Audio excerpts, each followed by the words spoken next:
കൊച്ചി കണയന്നൂരിൽ നിന്ന് നിതിൻ സേവ്യർ ഉണ്ട് വിവരങ്ങൾ നൽകാൻ.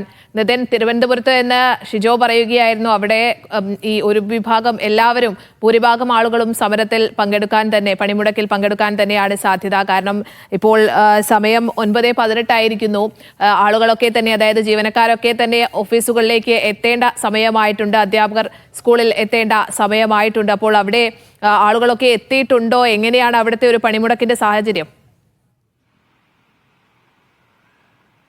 സ്നേഹ, നിലവിൽ ഞാനുള്ളത് കണയന്നൂർ താലൂക്ക് ഓഫീസിലാണ്. എറണാകുളം നഗരത്തിലെ ഏറ്റവും പ്രധാനപ്പെട്ട സർക്കാർ സ്ഥാപനങ്ങളുള്ള, അല്ലെങ്കിൽ സർക്കാർ ജീവനക്കാരുള്ള സ്ഥാപനമാണ്. അപ്പോൾ ഏതായാലും ഇവിടെ നിലവിൽ പ്രവർത്തനമൊന്നും ആരംഭിച്ചിട്ടില്ല. ജീവനക്കാരൊന്നും തന്നെ ഇങ്ങോട്ടേക്ക് എത്തിയിട്ടില്ല. നമ്മൾ അന്വേഷിച്ചപ്പോൾ 10 മണിയോടുകൂടി തന്നെ ജീവനക്കാരെത്തും എന്നാണ് നമുക്ക് മനസ്സിലാകുന്നത്. പക്ഷേ എത്രത്തോളം ജീവനക്കാർ ഇങ്ങോട്ടേക്ക് എത്തുമെന്ന കാര്യത്തിൽ സംശയമുണ്ട്. പ്രത്യേകിച്ച് സൂചനാ പണിമുടക്ക്, സംസ്ഥാന ജീവനക്കാരുടെ അധ്യാപകരുടെയും ഒക്കെ സൂചനാ പണിമുടക്ക് നടക്കുന്നതോടുകൂടി തന്നെ ഈ പണിമുടക്ക് സർക്കാർ ഓഫീസുകൾ, പ്രത്യേകിച്ച് എറണാകുളം നഗരത്തിലെ ഏറ്റവും പ്രധാനപ്പെട്ട ഓഫീസുകളിലൊന്നാണ്. അപ്പോൾ ഇതിന്റെ പ്രവർത്തനത്തെ കാര്യമായി തന്നെ ബാധിക്കുമെന്നാണ് മനസ്സിലാകുന്നത്. ഒരുപാട് വില്ലേജ് ഓഫീസുകളുടെയും അല്ലെങ്കിൽ ഒരുപാട് സർക്കാരുമായി ബന്ധപ്പെട്ട ഒരുപാട് ആവശ്യങ്ങളുമായി വരുന്ന ആളുകളുണ്ട്. അപ്പോൾ ഇവരുടെ എല്ലാവരുടെയും നേതൃത്വത്തിൽ, ഈ വിവിധ സംഘടനാ ജീവനക്കാരുടെ നേതൃത്വത്തിൽ നടക്കുന്ന സമരം അത് വലിയ തോതിൽ ബാധിക്കുമെന്ന് ഉറപ്പാണ്. പ്രതിപക്ഷ സംഘടനകൾക്കൊപ്പം തന്നെ CPI അനുകൂല സംഘടനയായ ജോയിന്റ് കൌൺസിലിനും എറണാകുളത്ത് വില്ലേജ് ഓഫീസുകളിലും താലൂക്ക് ഓഫീസുകളിലും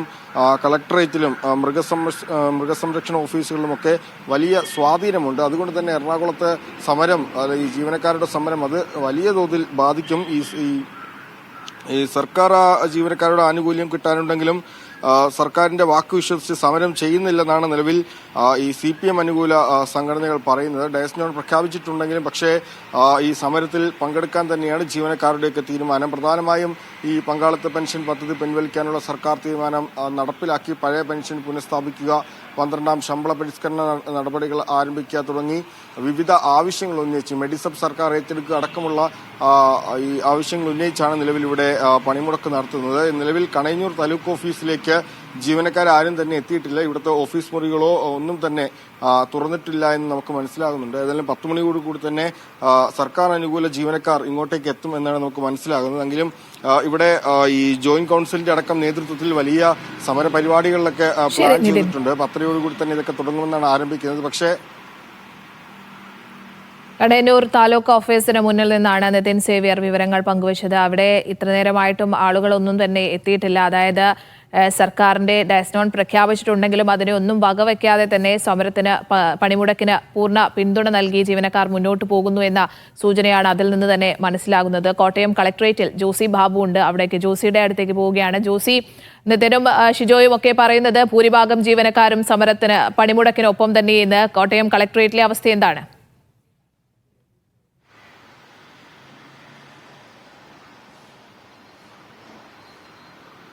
സ്നേഹ, കോട്ടയം കലക്ടറേറ്റിലും മാത്രമാണ് ജീവനക്കാർ ഇതുവരെ എത്തിയിരിക്കുന്നത്. 10 മണി വരെയുള്ള സമയത്ത് കൂടുതൽ ജീവനക്കാർ എത്തുമായിരിക്കും. അതോടൊപ്പം തന്നെ സമരസമിതി പ്രവർത്തകരും പുറത്ത് എത്തി തുടങ്ങിയിട്ടുണ്ട്. എന്തായാലും വലിയ പോലീസ് സുരക്ഷ കോട്ടയം കലക്ടറേറ്റിലടക്കം ഏർപ്പെടുത്തിയിട്ടുണ്ട്. ഇവിടെ ഏകദേശം 46ഓളം ഓഫീസേഴ്സും 2000-ലധികം ജീവനക്കാരുമുണ്ട്. ഇതിൽ പകുതിയിലധികം ആളുകൾ സമരത്തിൽ പങ്കെടുക്കുമെന്നാണ് സമരസമിതി അറിയിക്കുന്നത്. ജില്ലാ പഞ്ചായത്തിന്റെ ഓഫീസ് സമീപത്തുണ്ട്. കൂടാതെ NG യൂണിവേഴ്സിറ്റിയിലും സെക്ടർ സംഘടനകളുടെ സമരമുണ്ട്. കോട്ടയം മെഡിക്കൽ കോളേജ് പോലുള്ള പ്രധാനപ്പെട്ട എല്ലായിടങ്ങളിലും സമരം ഉണ്ട്. ഈ സ്ഥലങ്ങളിലെല്ലാം 10 മണിക്ക് ശേഷം സമരസമിതി പ്രവർത്തകർ പ്രകടനം നടത്തുന്നുണ്ട്. ഇപ്പോൾ നമ്മുടെ കോട്ടയം കളക്ടറേറ്റിൽ പണിമുടക്കുന്ന ജീവനക്കാരുടെ പ്രതിനിധികൾ നമ്മളോടൊപ്പം ചേരുന്നുണ്ട്. പേരെങ്ങനെയാണ്? എൻ്റെ പേര് സുമോദ്, ജോയിന്റ് കൗൺസിലിന്റെ സംസ്ഥാന സെക്രട്ടറി മെമ്പറാണ്. നിങ്ങളുടെ ആവശ്യം, ഇപ്പോൾ CPI സംഘടന അടക്കമുള്ളത് ഈ സമരത്തിൽ പങ്കാളികളാവുന്നുണ്ട്. കോട്ടയത്ത് മാത്രം എത്രത്തോളം പേർ സമരത്തിൽ പങ്കെടുക്കുമെന്നാണ് കരുതുന്നത്? കോട്ടയം ജില്ലയിലെ മഹാഭൂരിപക്ഷം പേരും സമരത്തിൽ പങ്കെടുക്കും തന്നെയാണ് നമ്മൾ കരുതുന്നത്. എന്തായാലും ജില്ലയിലെ ജീവനക്കാരിലേക്ക് സമരവുമായി ബന്ധപ്പെട്ട വികാരങ്ങൾ കൃത്യമായി എത്തിക്കുവാൻ സമരത്തിൻ്റെ പ്രചാരണ പ്രവർത്തനം കഴിഞ്ഞിട്ടുണ്ട്. ജീവനക്കാരൻ്റെ ന്യായമായ ആവശ്യങ്ങൾ മാത്രം ഉന്നയിച്ചുകൊണ്ടുള്ള സമരമാണ്. ഇതിൽ രാഷ്ട്രീയത്തെ കൂട്ടിക്കലർത്തുകയേയില്ല. ഏത് സംഘടന, ഏത് രാഷ്ട്രീയം എന്നുള്ളതിനപ്പുറത്തേക്ക്, രാഷ്ട്രീയത്തിനേക്കാൾ അപ്പുറത്ത് ജീവനക്കാരൻ്റെ വർഗ്ഗപരമായ നിലപാടിനൊപ്പം നിൽക്കുക എന്ന നിലപാടാണ് സമരസമിതി, അധ്യാപക സർവീസ് സംഘടനാ സമരസമിതി ഈ വിഷയത്തിലെടുത്തിട്ടുള്ളത്. അത് ജീവനക്കാർക്കെല്ലാം കൃത്യമായി മനസ്സിലായിട്ടുണ്ട്.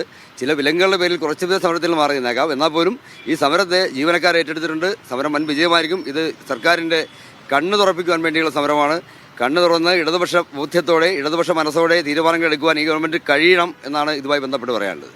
ഈ ഇവിടെ ജോലിക്ക് എത്തുന്ന ആളുകളെ നമ്മൾ തടയുക അങ്ങനെ എന്തെങ്കിലും നടപടികളിലേക്ക് കടക്കും? സമരവുമായി ബന്ധപ്പെട്ട് നമ്മൾ ഞങ്ങളുടേതായ സംഘടനാ പ്രവർത്തനം നടത്തുന്നതിനപ്പുറത്തേക്ക് ജോലിക്ക് വരുന്ന ഒരാളെയും തടയുക എന്നുള്ളത് ഞങ്ങളുടെ ഉദ്ദേശമല്ല. ജീവനക്കാരൻ സ്വമനസാലെ സമരത്തിൽ പങ്കെടുക്കുമെന്ന് തന്നെയാണ് ഞങ്ങൾ കരുതുന്നത്. അല്ലാത്ത ആളുകൾ തടയുക എന്നുള്ളത് ഞങ്ങളുടെ സമരസമിതിയുടെ സമീപനമേ അല്ല.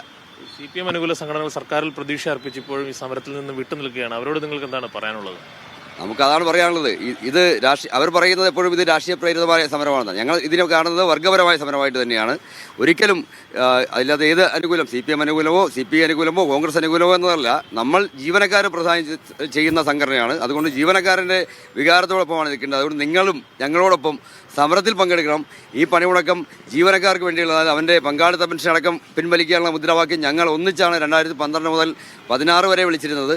അതുകൊണ്ട് ആ മുദ്രാവാക്യത്തിൽ നിന്ന് പുറകോട്ട് പോകാതെ പങ്കാളിത്ത പെൻഷൻ പദ്ധതി പിൻവലിക്കാനുള്ള സമീപനത്തിൽ ഇടതുപക്ഷ ഗവൺമെൻറ്റിന് മാത്രമേ തീരുമാനമെടുക്കാനാകൂ എന്ന കൃത്യമായ വിശ്വാസം ഞങ്ങൾക്കുണ്ട്. ഈ ഇടതുപക്ഷ ഗവൺമെൻറ് വലതുപക്ഷ നയങ്ങളുമായി പോയാൽ അതിനെയാണ് ഞങ്ങൾ ചെറുക്കുന്നത്, അല്ലാതെ ഗവൺമെൻറ്റിനെയല്ല. ഗവൺമെൻറ്റിൻ്റെ സിവിൽ സർവീസ് സംരക്ഷണ രീതി പരിപാടികളെല്ലാം കൃത്യമായി പിന്തുണച്ചുകൊണ്ട് തന്നെയാണ് ഗവൺമെൻറ്റിൻ്റെ ജീവനക്കാരെ അടിസ്ഥാനപരമാക്കിയിട്ടുണ്ട് ശമ്പള പരിഷ്കരണമായാലും DA കുടിശ്ശികമായുള്ള വിഷയങ്ങളിൽ പോസിറ്റീവായി തീരുമാനിക്കണമെന്നാണ് ഞങ്ങൾ ആവശ്യപ്പെടുന്നത്. എന്തായാലും സ്നേഹ, ഇപ്പോൾ സമരസമിതി പ്രവർത്തകർ സൂചിപ്പിച്ചതുപോലെ ഇതിൽ ഇടത് വലത് എന്ന രീതിയിലുള്ള ഒരു ആശയപരമായ പ്രശ്നമല്ല, മറിച്ച് തൊഴിലാളികൾ ജീവനക്കാരുടെ അടിസ്ഥാനപരമായ പ്രശ്നങ്ങൾ ഉയർത്തിക്കൊണ്ടാണ് സമരത്തിനിറങ്ങിയിരിക്കുന്നതെന്നാണ് അവർ അറിയിക്കുന്നത്. എന്തായാലും ഇപ്പോൾ കളക്ടറേറ്റിൽ നാമമാത്രമാണ് ഹാജരുള്ളത്. കൂടുതൽ ജീവനക്കാർ സമരത്തിൽ പങ്കെടുക്കുന്നവരും അതോടൊപ്പം തന്നെ മറ്റ് ജോലിക്ക് എത്തുന്നവരുമൊക്കെ ആളുകളൊക്കെ 10 മണിയോടുകൂടി ഈ കളക്ടറേറ്റ് പരിസരത്തേക്ക് എത്തുമെന്നാണ് അറിയാൻ കഴിയുന്നത്. കളക്ടറേറ്റ് കവാടത്തിലും അതോടൊപ്പം പ്രധാന കവാടത്തിലും അടക്കം പോലീസിന്റെ സുരക്ഷയും ഏർപ്പെടുത്തിയിട്ടുണ്ട്. സ്നേഹ. ശരി ജോസി, വരും മണിക്കൂറുകളിൽ കേരളത്തിലെ സർക്കാർ ഓഫീസുകളൊക്കെ തന്നെ ഒരു സ്തംഭനാവസ്ഥയിലേക്ക് പോകും. ഭൂരിഭാഗം ജീവനക്കാരും പണിമുടക്കിൽ പങ്കെടുക്കും എന്നാണ് സമരസമിതി അടക്കം പറയുന്നത്.